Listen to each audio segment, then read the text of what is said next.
Todo lo que querés escuchar. Comenzamos el día con los titulares, con la buena música, con la comunicación y todas las voces que te acompañan cada mañana. Radio Boom Show. Nuestro próximo programa.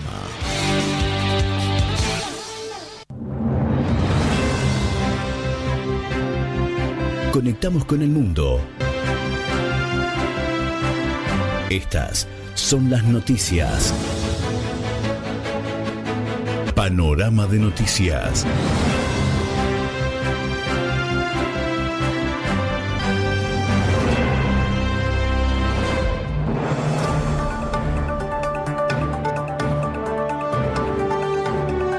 Bienvenidos. Quien les habla, Mario Gutiérrez.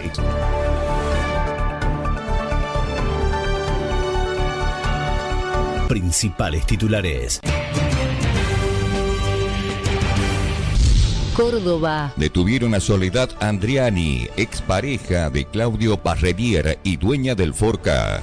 Soledad Andriani, la dueña del Forca negro que se había utilizado en el femicidio de Agostina Vega, la adolescente de 14 años asesinada brutalmente en la ciudad de Córdoba, fue detenida este lunes a la noche, según lo informó el fiscal de la causa, Raúl Garzón. Se trata de la tercera persona arrestada en la investigación luego de Claudio Javier Barrelier, imputado por homicidio agravado por violencia de género, y Osvaldo Faceta, de 47 años, acusado por encubrimiento. La abogada defensora de Soledad Andriani, Mariana Romano, manifestó ayer su sorpresa ante la detención de su clienta y aseguró que no recibieron ningún aviso previo y que tomaron conocimiento del hecho prácticamente al mismo tiempo que la prensa. Totalmente tranquila, me dijo que había venido la policía para saber si estaba bien, si había tenido contención psicológica.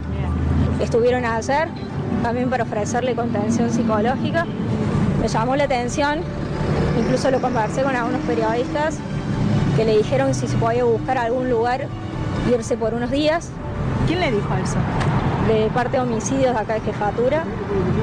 Por supuesto, mi consejo profesional fue que de ninguna manera aceptar una cosa así porque podía después eso derivar... ¿Pero por qué eso? ¿Por qué le dijeron eso? Todo eso ahora me lo va a tener que aclarar la justicia porque voy a hacer las presentaciones correspondientes. ¿Sabían que iban a detenerla? ¿Tenía un aviso? ¿Quién? ¿Ustedes sabían que podían detenerla? No, de ninguna manera. Yo tomo conocimiento igual que ustedes. ¿Qué? Creo que ustedes, pese el secreto de sumario, lo saben antes que su defensa. ¿Ella permaneció en Todo su lo que casa estoy estos días? diciendo, me lo dijo en el día de ayer, que le iban a ofrecer contención psicológica porque, bueno, ella no estaba bien. Y que, bueno, que se fuera unos días y se podía conseguir un lugar. Pero eso es lo que ella le decía a usted. No le informaron a usted como abogada. No, pero ella me hizo el llamado, estando presente la gente que estaba allí. ¿Quién la llamó? ¿Me puede decir quién la llamó? ¿Quién la llamó? Sí. No, se fueron personalmente a la casa de mi cliente. Bien.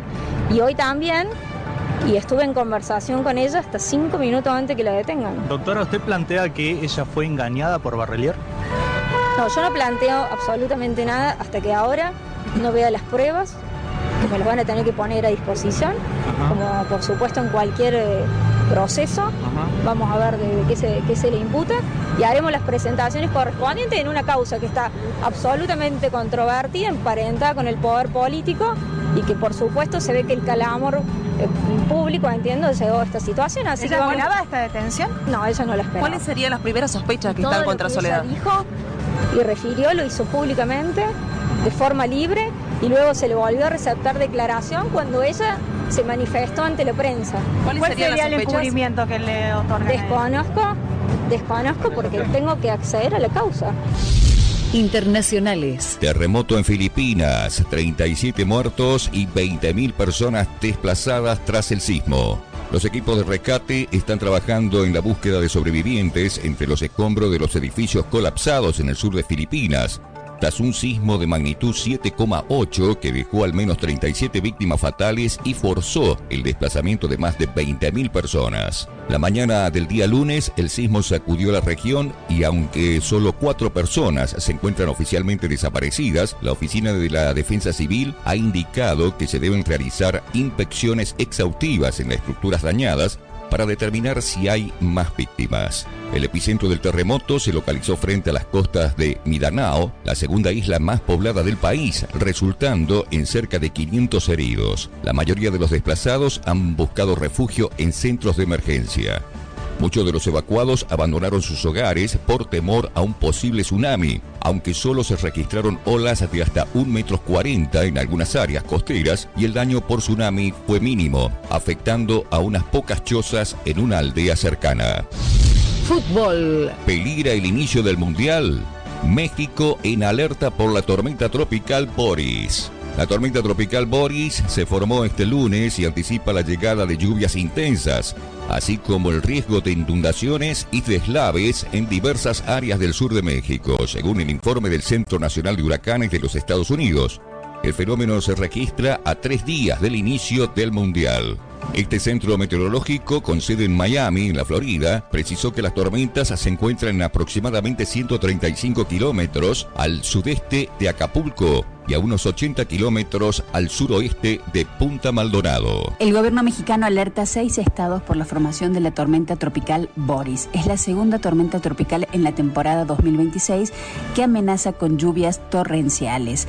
Esta es una depresión tropical en las costas del Pacífico, por lo cual amenaza tocar tierra en Guerrero en la madrugada. La presidenta de México anunció que esta depresión se encuentra a unos 100 kilómetros al sur de Acapulco y 165 kilómetros de Punta Maldonado.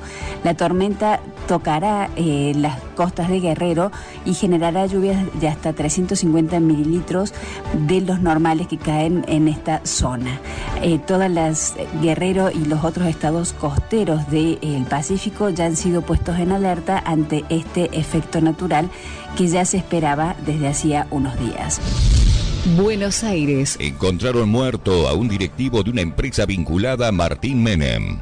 Daniel Antonio Osorio Peñalosa, directivo de una empresa de suplementos dietéticos vinculado al presidente de la Cámara de Diputados Martín Menem, fue hallado muerto en su departamento del barrio porteño de Almagro y la justicia investiga las circunstancias del hecho. Osorio Peñalosa, de 46 años y de nacionalidad venezolana, se desempeñaba como directivo y gerente de Gentech Argentina Sociedad Anónima, firma dedicada a la comercialización de suplementos dietarios creada por Menem. El cuerpo fue encontrado en una vivienda ubicada sobre la avenida Díaz Vélez, luego de que allegados alertaran que no respondía a llamados desde hacía varios días. El primer reporte policial indicó que no presentaba signos visibles de violencia y, de acuerdo con las informaciones publicadas en distintos medios, Martín Menem se encontraba en el lugar al momento en que se desarrollaban las actuaciones iniciales. Asimismo, la causa fue iniciada bajo la calificación de muerte dudosa, un procedimiento habitual hasta que se determinen los motivos del fallecimiento mediante las pericias correspondientes. Por último, las investigaciones quedó en manos de la justicia porteña, que aguardan los resultados de la autopsia y otras medidas para establecer qué ocurrió con el directivo de la compañía Gentech. Fútbol. Scaloni confirmó que Messi jugará en el amistoso ante Islandia. La selección argentina arribó este lunes a la ciudad de Auburn, en el estado de Alabama, donde completará su preparación para el segundo amistoso en la gira premundial ante Islandia. El conjunto dirigido por Lionel Scaloni enfrentará a su par europeo este martes, desde las 22 horas en el último amistoso de preparación para la Copa del Mundo. En el marco de este amistoso, Lionel Scaloni habló en la conferencia de prensa y en la primera respuesta confirmó la presencia de Lionel Messi ante Islandia, aunque aseguró que no se sabe cuántos minutos jugará. Sobre el partido amistoso con Islandia, Scaloni señaló: el partido es una piedra importante porque hay que jugarlo con los jugadores que van al Mundial, y eso me preocupa. Internacionales. Trump asegura que los pilotos están bien tras el accidente del helicóptero en Hormuz. Un helicóptero de ataque Apache perteneciente al ejército estadounidense se accidentó cerca del estrecho de Hormuz. El presidente Donald Trump comunicó que los 2 tripulantes a bordo se encuentran bien tras el accidente en esta crucial vía marítima que permanece bajo el estricto control de Irán. Las razones detrás del accidente no estaban claras hasta la mañana del día martes en Oriente Medio, que aún lidiaba con las repercusiones de un creciente intercambio de disparos entre Irán y Israel, lo que marcó un significativo golpe al frágil alto el fuego vigente en la guerra con Irán. Medios estatales iraníes, citando informes de fuentes extranjeras, confirmaban el accidente, pero no proporcionaron más información. El diario The New York Times fue el primero en reportar que un helicóptero Apache del ejército estadounidense se estrelló cerca del estrecho, bajo circunstancias inciertas. Tanto el Comando Central del Ejército norteamericano como el Departamento de Defensa no respondieron de inmediato a la solicitud de comentarios en Associated Press. Los helicópteros Apaches han sido fundamentales para las fuerzas estadounidenses en la implementación del bloqueo a los envíos de petróleo y a los petroleros iraníes, con el objetivo de presionar a Teherán para que alcance un acuerdo. Además, han sido utilizados por Emiratos Árabes Unidos para derribar drones iraníes durante el conflicto con Irán. Buenos Aires. Reforma laboral. Una empresa firmó el primer acuerdo de banco de horas. El banco de horas ya es una realidad en el sector privado argentino, luego de que Mirgor, el fabricante de electrónica y autopartes, se convierte en la primera empresa en cerrar un acuerdo con este tipo de reglamentación de la reforma laboral impulsada por el gobierno nacional. El convenio arranca en julio en las plantas de Carín en el partido de Escobar y Paradero Octec, ambas dedicadas a autopartes. Se trata de una herramienta que permite compensar jornadas extras con tiempos de descanso según las necesidades productivas. El abogado laborista Juan Carlos Ceruti explicó los alcances. Mira, es una herramienta que, más allá de que ahora está en la ley, ya la vienen aplicando varios sindicatos, como ESMATA, por ejemplo, que ha hablado de industria metalmecánica en Córdoba, que hay tantas fábricas, donde en realidad es para que las horas extras se compensen con francos. Por ejemplo, vos trabajás más horas extras lunes, martes y miércoles y el viernes no vas a trabajar. Entonces se compensa no con dinero, sino con horas de descanso, pero en general es para tomarte un día franco. Entonces, no es que vayas a ganar menos o vayas a ganar más por las horas extras, sino que vas a poder distribuirte distinto tu carga laboral. Eso muchas veces conviene porque en distintas concepciones, en un negocio, por ejemplo, un comercio, que trabaja más gente joven y se quieren distribuir distinto, no quieren trabajar un viernes porque se toma entonces el fin de semana largo, se compensan de esa forma.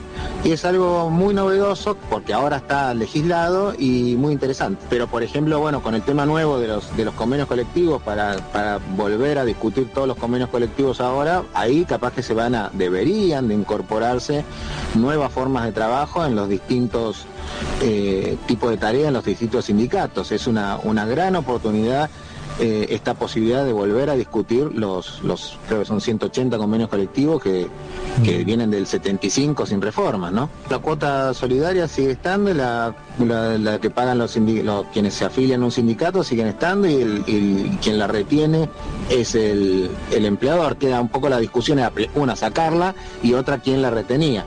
Y eso quedó te diría prácticamente igual que estaba antes. Creo que hay alguna cuestión de forma en los tiempos, de que puede durar o algo así, en los convenios colectivos también, que tienen que ratificarlo, pero no ha cambiado sustancialmente, si no, no se hubiera aprobado de ninguna manera. Creo que es muy conversado.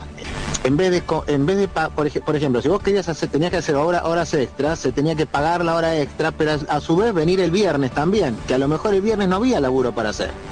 Entonces lo que se hizo ese banco de horas para que se trabajen las horas que se tiene que trabajar y no se trabaje cuando no hace falta trabajar. Entonces eso genera otro tipo de relación con los trabajadores y un bienestar a lo mejor personal incluso de los trabajadores. Y obviamente a lo mejor un costo distinto también para las empresas. El caso de Mirgor surgió de esa forma, pero puede ser completamente de una manera diferente. Y ya te digo, o sea, en los negocios, en los comercios, a lo mejor alguien puede trabajar más tiempo, cubrir a otro, y ya no son horas extras, sino que se puede elegir tomarse un viernes de franco. En los tiempos que corren, cosas que además ya se hacían, pero que ahora se están poniendo en blanco y negro, también incluso el trabajo periodístico, hay unas tareas que a lo mejor un horario que que resulta difícil o no conveniente de hacer, y se puede hacer de una manera más prolija, y que no haya después problemas a la hora de reflejarlo en el recibo de sueldo, ¿no? Entonces, bueno, ahora hay un banco de horas y eso se transforma en realidad, o sea, lo que ya pasaba ahora se puso en la ley y ahora se permite o se puede hacer más amplio para otras empresas. Santa Fe. La empresa rosarina que consiguió que la tecnología argentina llegue al espacio. ADN Electrónica, una empresa de Rosario, fundada por el autodidacta Alejandro Nicoletti, se convirtió en la primera firma argentina en colocar tecnología nacional en el programa Artemis de la NASA. En diálogo con la prensa, Nicoletti contó cómo su compañía aportó la fabricación de la carga útil del satélite Atenea desarrollado junto a la Universidad de San Martín, donde las empresas privadas y las universidades se vinculan en pos de un proyecto. Y nosotros tuvimos la suerte de colaborar con la Universidad de San Martín en parte del desarrollo del satélite Atenea. Y un poquito el granito de arena que aportamos fue la fabricación nacional de la parte de la carga útil de ese satélite. El equipo a cargo del desarrollo de la carga útil nos contacta para fabricar los prototipos de todo el desarrollo y bueno, nosotros aportamos nuestro granito de arena diciéndole nosotros se lo hacemos pero de manera gratuita, ¿no? ¿Gratis? Exactamente, sí, para que la fabricación de la parte de ese satélite, por lo menos esa parte, no se manda a fabricar a otro lado. Usualmente se mandan a fabricar a China, a otros lugares, y nosotros teniendo planta propia dijimos, se lo vamos a fabricar nosotros.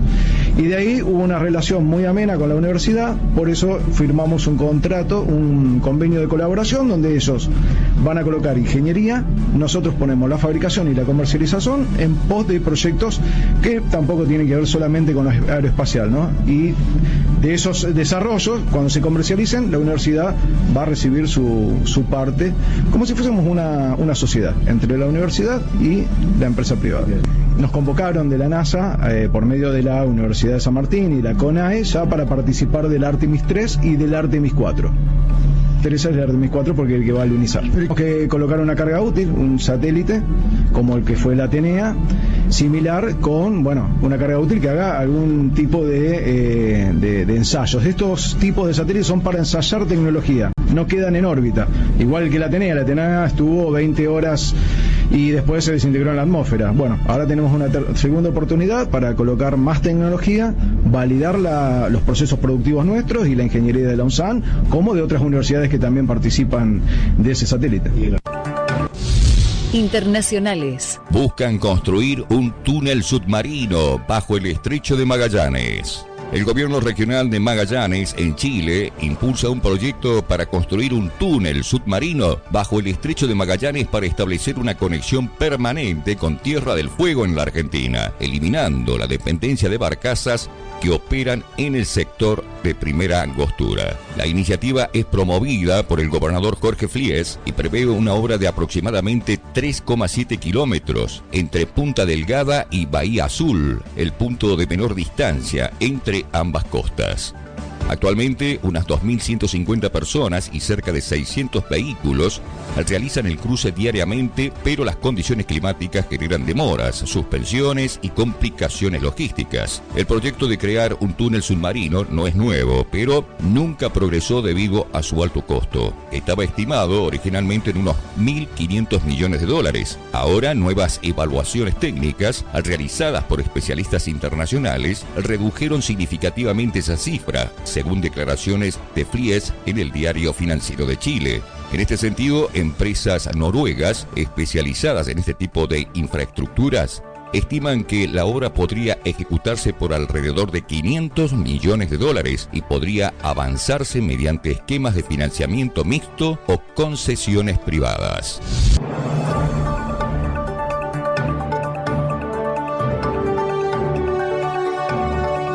Llegamos al final.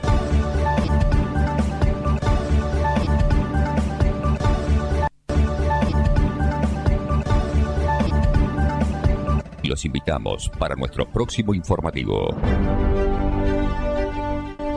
Radio Boom Show. Y estos son nuestros titulares. Está Estados Unidos lanza ataques contra Irán después de que Trump afirmara que Teherán derribó un helicóptero Apache estadounidense en el estrecho de Hormuz.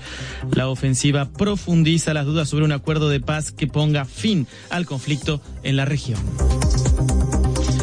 El Congreso de Estados Unidos aprueba $70.000 millones para financiar la dura política migratoria durante el resto del mandato de Trump.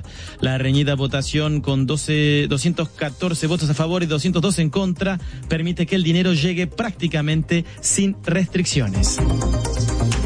La derechista Keiko Fujimori se acerca a la ventaja del izquierdista Roberto Sánchez en las elecciones presidenciales de Perú, impulsada por los votos en el extranjero, mientras los votos rurales pendientes podrían favorecer a Sánchez. El resultado final podría demorar 2 semanas o más. Estos son los titulares, vamos ya con el informativo. Washington afirmó que lanzó ataques contra Irán este martes tras la colisión de un helicóptero del ejército estadounidense frente a la costa de Omán. Trump culpó ahora a Teherán por el choque de la aeronave con un dron iraní. Los 2 pilotos resultaron ilesos. El incidente tensa el frágil alto el fuego, debilitado ya tras los combates entre Israel e Irán el lunes, en medio de una guerra de 2 meses que sacude a la economía global, subiendo los precios de energía y alimentos y creando inestabilidad en la región, como lo explica a RFI el director del Centro de Estudios Árabes Contemporáneos, Haitham Amira Fernández. La situación actual de ni guerra ni paz está llevando a toda la región de Oriente Medio, a todo el Golfo Pérsico, a una situación de inestabilidad, de interrupción de producción de hidrocarburos, de gas natural, de crudo de petróleo, y está afectando a la economía internacional y con el riesgo constante de que se vuelva otra vez a la guerra abierta y que pueda aún incrementarse el volumen de la destrucción, haciéndolo pues que sea una destrucción irreversible si se destruyen los campos de petróleo y de gas en el Golfo, por ejemplo. Y todo esto pues lo que obliga es a plantear los orígenes del conflicto entre Irán e Israel, que no son fáciles de resolver, pero que requieren de un peso suficiente de las economías internacionales más importantes para evitar que esta situación pues llegue a un momento en que pueda provocar grandes destrozos económicos y sociales a nivel internacional. Trump insiste que un acuerdo está por llegar sin que todavía se logre ningún avance. Estados Unidos exige que Irán renuncie a sus reservas de uranio enriquecido, mientras que Teherán rechaza la demanda y condiciona cualquier pacto al levantamiento de las sanciones. Agregar también de que Israel atacó este martes la histórica ciudad portuaria de Tiro, en el sur del Líbano, matando al menos a 8 personas, según autoridades libanesas, y minutos después Israel ordenó la evacuación de toda la ciudad por primera vez. Lo decíamos en titulares, por un estrecho margen, la Cámara de Representantes de Estados Unidos aprobó un proyecto de ley que destina casi $70.000 millones a la dura política migratoria de la Casa Blanca. El texto pasa ahora a la firma de Trump, impulsando así la agenda de deportaciones de su gobierno para el resto de su mandato. Explicaciones con Ubaldo Bravo. Los republicanos aprovecharon su mayoría para aprobar por 214 votos a favor y 202 en contra un nuevo proyecto de ley de financiamiento, superando la oposición demócrata. Estos fondos se sumarán a los casi $140 millones otorgados el año pasado al ICE y a la patrulla fronteriza. La bancada demócrata rechazó entregar más recursos sin cambios profundos en las operaciones de estas agencias, una exigencia que cobró fuerza tras la muerte de 2 ciudadanos estadounidenses en Minneapolis. Entre las condiciones figuraban la prohibición del uso de máscaras, la obligación de mostrar placas de identificación y la exigencia de órdenes judiciales antes de ingresar a propiedades privadas. Sin embargo, el dinero llegará prácticamente sin restricciones. Aunque el gobierno aún no alcanza su meta de 1 millón de deportaciones anuales, el zar de la frontera, Tom Homan, prometió un aumento en las expulsiones, anticipando operativos de control migratorio, incluso en la ciudad de Nueva York. Temas también de migración en el Reino Unido, donde los líderes llamaron a la calma tras el arresto de un ciudadano sudanés solicitante de asilo acusado de un brutal apuñalamiento en Belfast, Irlanda del Norte. El ataque desató violentas protestas contra la inmigración en la ciudad. Mientras la policía intenta determinar los motivos del sospechoso, las autoridades aclararon que por el momento no hay indicios que vinculen el hecho con el terrorismo. El Papa León XIV llegó este martes a Barcelona, segunda parada de su gira de una semana por España. Ante decenas de miles de personas, León realizó una vigilia de oración en el Estadio Olímpico de Barcelona, donde por supuesto estuvo nuestra corresponsal en la ciudad, Elis Gazangel. En el escenario del Estadio Olímpico de Barcelona este martes, León XIV escuchó varios testimonios de jóvenes. Dentro de los temas tratados por el pontífice, los problemas de salud mental y los feminicidios. Óscar Díaz, colombiano, valora las palabras del Papa. Los feminicidios, claro. Y es importante que el Papa lo hable, ¿sí? Porque eso es un problema social que hay hoy en día. No solo el feminicidio, sino también golpear a su pareja o algo. No solo llegar a la muerte. Unos 40.000 fieles rezaron con el Papa en esta fiesta solemne y alegre, dentro de los cuales muchos latinoamericanos como Lewi Pawaga, hondureña, residente aquí desde hace 4 años. Quiero orar mucho por mi tierra, porque muchos salimos de ella por la violencia, por la corrupción y, como te decía antes, sobre todo, que hemos llegado a un lugar donde nos han recibido con los brazos abiertos. Las canciones y las intervenciones del Papa, mitad en catalán, mitad en castellano, reflejaron la imagen de su público esta noche en Barcelona. Este miércoles el Papa oficiará una misa en la Basílica de la Sagrada Familia, coincidiendo con el centenario de la muerte de su arquitecto, Antoni Gaudí. El viaje concluirá el jueves y viernes con una visita clave a las Islas Canarias, principal puerta de entrada al país de los migrantes en situación irregular. La empresa estadounidense Anthropic lanzó la versión pública de su potente modelo de inteligencia artificial, Mythos. Sin embargo, impuso limitaciones que prohíben su uso en áreas de riesgo como la ciberseguridad, restricción que ocurre tras el revuelo mundial que causó un avance a principio de año que demostró una gran capacidad de este modelo para encontrar fallos en sistemas de software alrededor del mundo. Explicaciones ahora con Florencia Ángeles. Bautizado como Fable 5, es el modelo más potente de inteligencia artificial que Anthropic ha fabricado para uso general, aunque limitada en áreas sensibles como la ciberseguridad, según señaló la empresa de tecnología. La compañía indicó que había realizado pruebas exhaustivas para garantizar que los usuarios no pudieran manipular el nuevo modelo para eludir sus directrices y realizar acciones restringidas. Anthropic ha limitado hasta ahora su acceso a un grupo de unas 200 organizaciones, incluido el gobierno de Estados Unidos, tras anunciar en abril que Mythos, la gama más avanzada de la empresa, había descubierto miles de vulnerabilidades de software y capaz de detectar y explotar fallos de seguridad a una velocidad y con una precisión inéditas.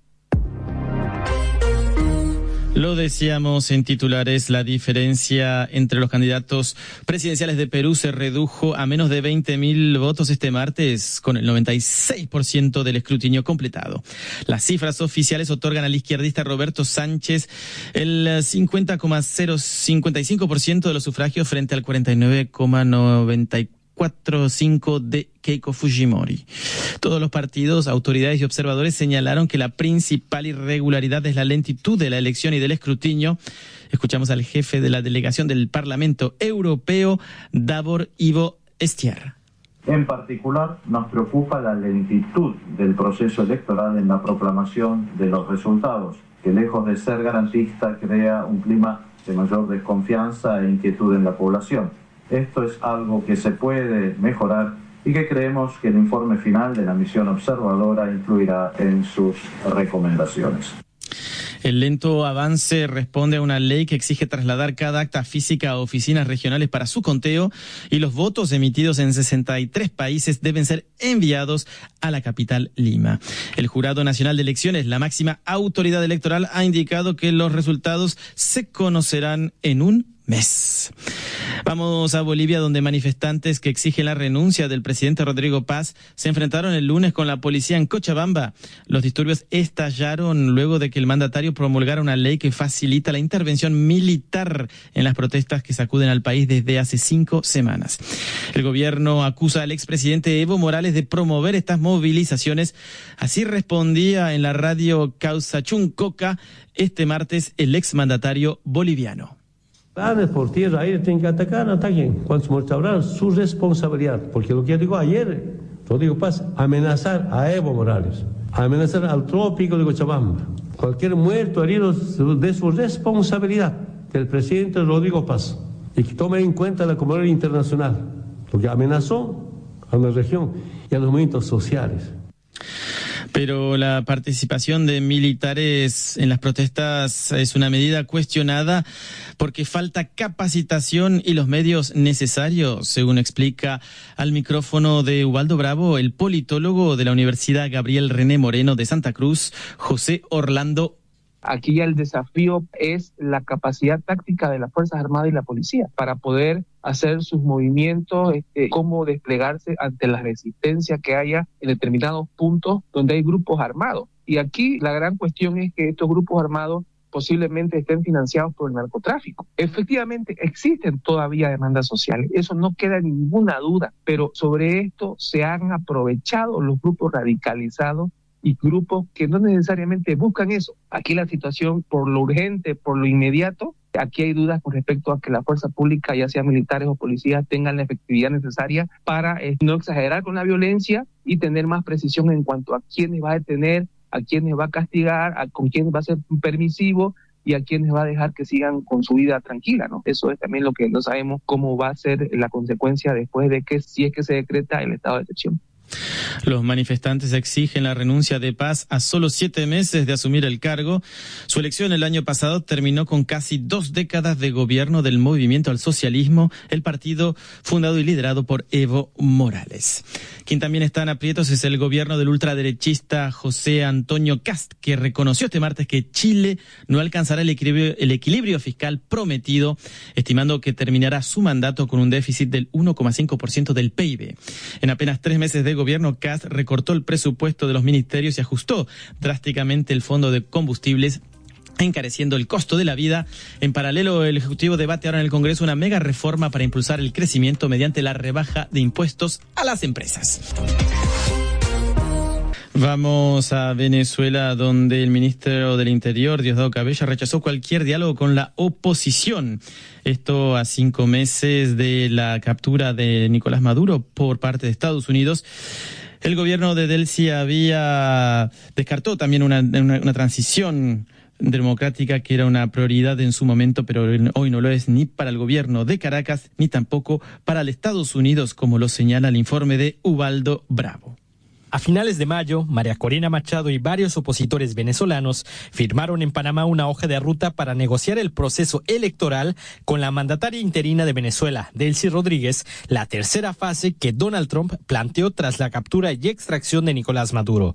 No obstante, el gobierno venezolano rechaza hablar de una transición, que además para Trump ya no es necesaria porque Estados Unidos ha conseguido sus objetivos sin tener que cambiar el gobierno. Así lo dijo el politólogo de la Universidad Autónoma de Nuevo León, Juan Manuel Trac. La estrategia de los Estados Unidos fue garantizar una estabilidad y que no derivara en un conflicto interno por diferentes facciones. Entonces, claro, la única manera que pareciera que el gobierno de los Estados Unidos logró alcanzar ese objetivo fue capturar a Maduro y controlar a la vicepresidenta Delcy Rodríguez para garantizar precisamente la cooperación con los objetivos e intereses de la administración de la Casa Blanca. Y eso lo vimos casi inmediatamente con la aprobación en primer término de la ley de hidrocarburos a finales de enero.